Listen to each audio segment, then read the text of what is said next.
It's important to allow individuals to learn from their habitual choices.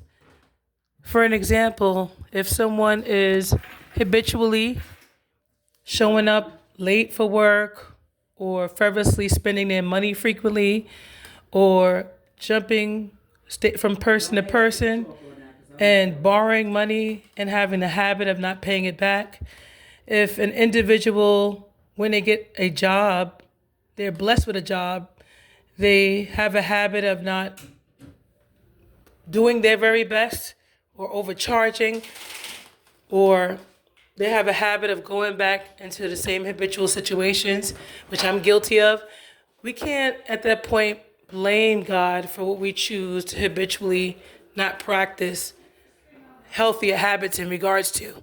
So if we are praying wholeheartedly and consistently to progress in an area of life, it is only fair that we do our part in consistently being honest with ourselves, because it doesn't make us less than anyone else to be honest with ourselves, and work on our habits, work on practicing healthier habits. It's just like if a woman or a man habitually is willing to offer sex before marriage habitually, cooking dinners, freebies.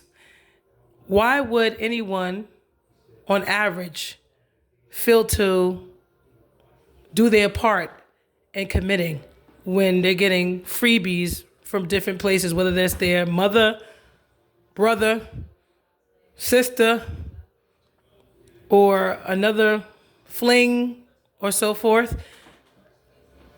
On average, we tend to respond to when we have to earn something. We tend to value it more when we are practiced in knowing that we have to do our part in keeping something fostering. If we're mostly receiving, and if you look at the evidence and we're mostly, getting a listening ear and empathy, even though we have a big part in some of our choices, and we getting all this empathy and getting to blame people and throw tantrums, it doesn't allow us to face ourselves and see how we played a part in it too. And no one is walking on water on this earth. No one is perfect. No one has worked a perfect straight line. So we all have the opportunity to self-reflect and grow in our individuality, which makes us no less than anyone else. And anyone that says, oh, you're not perfect, that's obvious. What is perfection?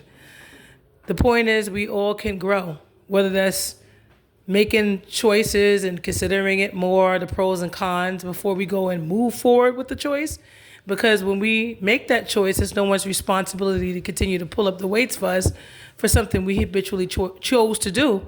And now we're living out the consequences to run into private part, or run into spliffs, or run into alcohol shots, or run into,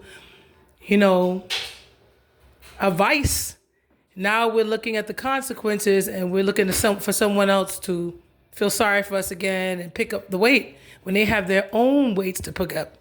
So it's very important for us to be more mindful, be more considerate, and do our part in consistently self-reflecting, paired with continuously exploring and discovering healthier habits. People gonna talk because they don't really know you. If I see you every here and there, I don't really know you. If I see you at work and you're not living with me, you don't know what's going on behind the scenes. Neither do I know in your life. So we know each other limitly. Don't worry about what people think or the little information that was buzzed in their ear. Worry about what Yahweh Jah Jehovah, alongside Yahshua Christ Jesus, who's sitting from a place that they can't miss anything, knows. They have the final say, not another imperfect human. Work on yourself, do your part, and God will bless the rest. Take care.